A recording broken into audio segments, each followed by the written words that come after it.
داعیے حق داعیے دی داعیے ایمان ہے۔ اللہ تعالیٰ نے اس دنیا میں انسانوں کی ہدایت کے لیے اور انسانوں کو صحیح راستے پر گامزن کرنے کے لیے دو مبارک سلسلے جاری فرمائے۔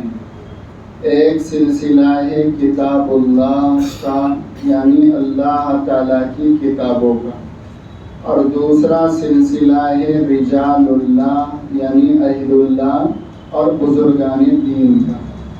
جہاں اللہ کی کتابیں انسانوں کے لیے ہدایت کا ذریعہ ہے، وہیں پر اللہ کے نیک بندے، اللہ کے اولیاء بندے، اہل اللہ، یہ بھی انسانوں کی ہدایت کا ذریعہ ہے۔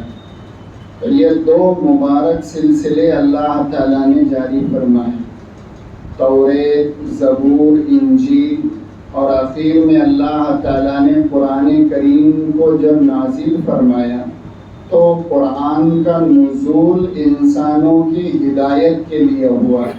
قرآن میں اللہ نے فرمایا شہر رمضان الذی انزل فیہ القرآن ھدی للناس، کہ رمضان کے مبارک مہینے میں اللہ تعالیٰ نے قرآن کریم کو نازل فرمایا انسانوں کی ہدایت کے لیے۔ تو قرآن اللہ تعالیٰ کی طرف سے اپنے بندوں کے لیے ایک ہدایت نامہ ہے، اور پھر دوسری شکل اللہ تعالیٰ نے انسانوں کی ہدایت کے لیے یہ جاری فرمائی کہ رجال اللہ، اللہ کے خاص بندوں کے ذریعے سے اللہ نے بندوں کی اصلاح فرمائی، اور رجال اللہ میں اللہ کے خاص اور نیک بندوں میں سب سے اونچا مقام اور مرتبہ، سب سے اونچے درجے کے لوگ حضرات انبیاء اکرام علیہم الصلاۃ والسلام۔ انبیاء اکرام علیہم الصلاۃ والسلام کی مقدس اور بابرکت جماعت جو اللہ تعالیٰ نے دنیا میں مبعوث فرمائی، اس کا بنیادی مقصد یہ تھا کہ مخلوق کا تعلق خالق سے جوڑا جائے، عبد کا تعلق معبود سے جوڑا جائے۔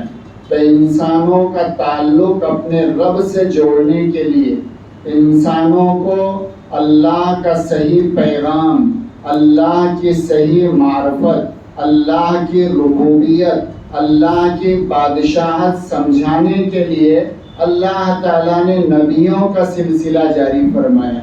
حضرت آدم علیہ السلام سے لے کر نبی اکرم سرکار دو عالم صلی اللہ علیہ وسلم تک جو انبیاء اکرام علیہم السلام دنیا میں تشریف لائے، ان کی تعداد کم و بیش 1,24,000 ہے۔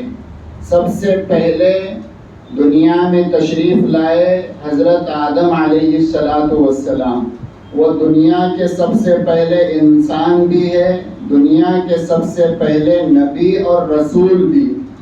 تو پتہ اس بات کا چلا کہ انسانوں کی آبادی بسنے سے پہلے اور انسانوں کے دنیا میں وجود میں آنے سے پہلے اللہ تعالیٰ نے انسانوں کی ہدایت کا انتظام حضرت آدم علیہ السلام کی شکل میں پیدا کی۔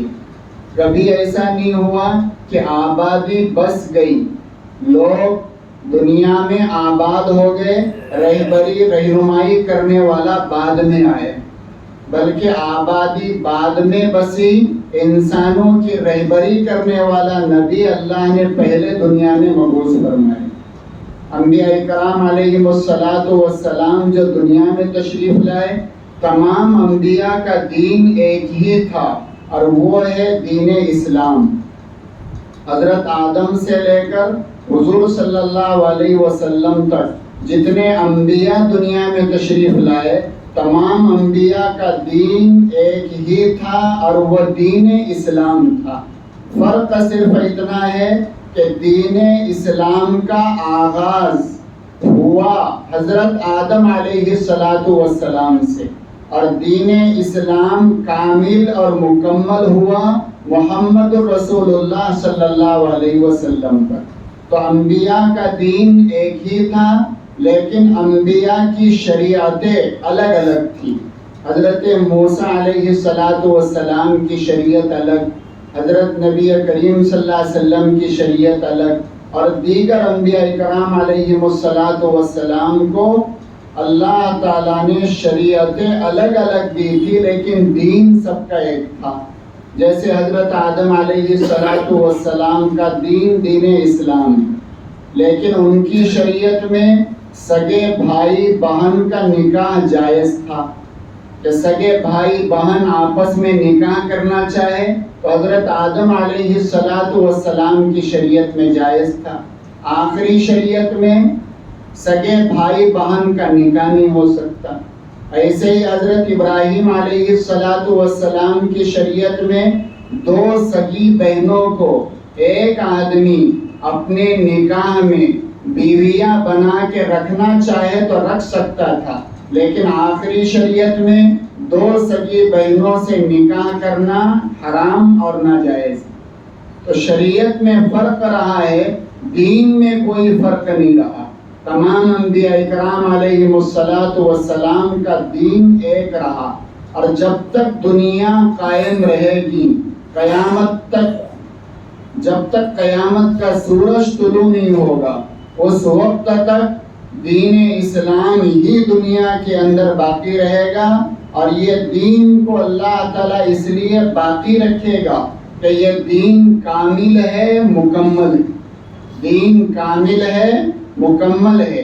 اس دین کے اندر نہ اپنی مرضی سے کوئی آدمی کسی چیز کو بڑھا سکتا ہے، نہ اپنی مرضی سے اس دین کی کسی چیز کو گھٹا سکتا ہے۔ دین میں اپنی مرضی سے رتی برابر کسی چیز کا اضافہ کرنا بھی جرم ہے، اور اپنی مرضی سے دین میں رتی برابر کسی چیز کا گھٹانا بھی جرم ہے۔ نہ ہم اس دین میں اضافہ کر سکتے ہیں اور نہ دین میں کمی کر سکتے ہیں، نہ بڑھا سکتے ہیں نہ گھٹا سکتے۔ اب دین کامل ہو گیا، دین مکمل ہو گیا، تو اب دین کے ماننے والوں کی، دین کو قبول کرنے والوں کی، دین کے راستے پر چلنے والوں کی ذمہ داری کیا ہے؟ جب کام مکمل ہو گیا، دین مکمل ہو گیا، شریعت مکمل ہو گئی، اب نئی شریعت نہیں آئے گی، نئی کتاب نہیں آئے گی، کوئی نبی دنیا میں نہیں آئے گا، کوئی نیا دین دنیا کے اندر نہیں آئے گا۔ تو اب بتائیے، جب کام مکمل ہو گیا، کتاب مکمل ہو گئی، شریعت مکمل ہو گئی، دین مکمل ہو گیا، تو اب دین پر چلنے والوں کا، دین کو ماننے والوں کا، دین کو قبول کرنے والوں کا، اللہ اور اس کے رسول پر ایمان رکھنے والوں کا کام اور ان کی ذمہ داری کیا ہے؟ تو علماء بیان کرتے ہیں کہ اب ہماری دو ذمہ داریاں ہیں۔ پہلی ذمہ داری ہے دین کی حفاظت کرنا، پہلی ذمہ داری ہے دین کی حفاظت کرنا، اور دوسری ذمہ داری ہے دین کی تبلیغ اور اشاعت کرنا۔ یہ دو ذمہ داریاں ہمارے اوپر ہیں، ایک دین کی حفاظت کرنا اور دوسری ذمہ داری ہے دین کی تبلیغ اور دین کی اشاعت کرنا۔ اب دین کی حفاظت کے لیے لوگوں کو کیا کرنا پڑے گا؟ دین کی حفاظت کے لیے کیا کرنا پڑے گا؟ مفکر اسلام حضرت مولانا ابو الحسن علی میاں ندوی رحمۃ اللہ علیہ فرمایا کرتے تھے کہ ہمارا دین، دین اسلام، یہ کوئی مورتی نہیں ہے کہ آپ کسی کمرے میں جو ہے تو اس کو لا کر رکھ دو اور باہر سے تالا لگا دو، اس کی حفاظت ہو جائے۔ یہ ہمارا دین کوئی پتھر اور کوئی مورتی نہیں ہے کہ لوگ آزو بازو تیر تلوار بندوق لے کر کھڑے ہو جائے اور اس کی حفاظت کرے۔ دین کی حفاظت کا سب سے بہترین راستہ، دین کی حفاظت کا سب سے آسان راستہ یہ ہے کہ دین کو ماننے والے دین کے احکامات پر جم کر عمل کرنے والے بن جائیں۔ جب ہم عمل کرنے والے بن جائیں گے شریعت کے احکام پر، اللہ کے قانون پر، رسول اللہ صلی اللہ علیہ وسلم کے طریقے پر، تو ہمارے عمل کرنے سے خود بخود ہمارے دین کی حفاظت ہوگی۔ اور اگر ہم نے عمل کرنا چھوڑ دیا تو اب دین کو مٹانے کی ضرورت نہیں ہے۔ اگر ہم نے عمل چھوڑ دیا ہمارا دین خود بخود مٹ جائے گا۔ اس لیے بزرگوں نے لکھا ہے کہ اس دین کو دنیا کی کوئی طاقت ختم نہیں کر سکتی۔ اس دین کو اگر کوئی ختم کر سکتا ہے تو مسلمانوں کی بدعملی ختم کر سکتی۔ اگر ہم نے عمل کرنا چھوڑ دیا تو ہمارا دین خود بخود ختم ہو جائے گا، اور ہم نے اگر دین پر مضبوطی کے ساتھ عمل کرنا شروع کر دیا تو ہمارا دین باقی رہے گا، ہمارے دین کی حفاظت ہوگی۔ اس کی ایک مثال علماء نے دی ہے کہ راستہ، کسی جگہ جانے کے دو راستے ہوتے، ایک راستہ تو وہ ہوتا ہے جس پر لوگ چلتے، اور ایک راستہ وہ ہوتا ہے جس پر لوگ چلنا چھوڑ دیتے۔ تو پتہ یہ چلا کہ جس راستے پر لوگ چلنا شروع کر دیتے ہیں وہ راستہ کبھی ختم نہیں ہو سکتا، وہ راستہ ہمیشہ باقی رہتا ہے۔ اور جس راستے پر لوگوں نے چلنا چھوڑ دیا، جس راستے پر لوگوں نے چلنا چھوڑ دیا اور اس پر گزرنا چھوڑ دیا تو وہ راستے کو ختم کرنے کی ضرورت نہیں ہے، خود بخود وہ راستہ ختم ہو جاتا ہے۔ اگر ہم دین کی حفاظت چاہتے ہیں تو سب سے بڑی حفاظت کا ذریعہ دین کی یہ ہے کہ ہم خود ہمارے دین پر عمل کریں، سنت اور شریعت پر عمل کریں۔ یہ سنت اور شریعت کا راستہ ہمارے لیے نجات کا راستہ ہے، جنت کا راستہ ہے، مغفرت کا راستہ ہے۔ میرے اور آپ کے آقا سرکار دو عالم محمد الرسول اللہ صلی اللہ علیہ وسلم جب دنیا سے تشریف لے جا رہے تھے تو حضرات صحابہ اکرام سے فرمایا کہ میں تمہارے درمیان دو چیزیں چھوڑ کے جا رہا ہوں، اگر تم نے ان دو چیزوں کو مضبوطی سے پکڑ لیا تو کبھی تم گمراہ نہیں ہوگے۔ وہ کون سی دو چیزیں ہیں؟ اللہ کے نبی صلی اللہ علیہ وسلم نے فرمایا پہلی چیز ہے کتاب اللہ، یعنی اللہ تعالیٰ کی کتاب قرآن کریم، اور دوسری چیز ہے سنت رسول اللہ، یعنی رسول اللہ صلی اللہ علیہ وسلم کا طریقہ، آپ صلی اللہ علیہ وسلم کی زندگی۔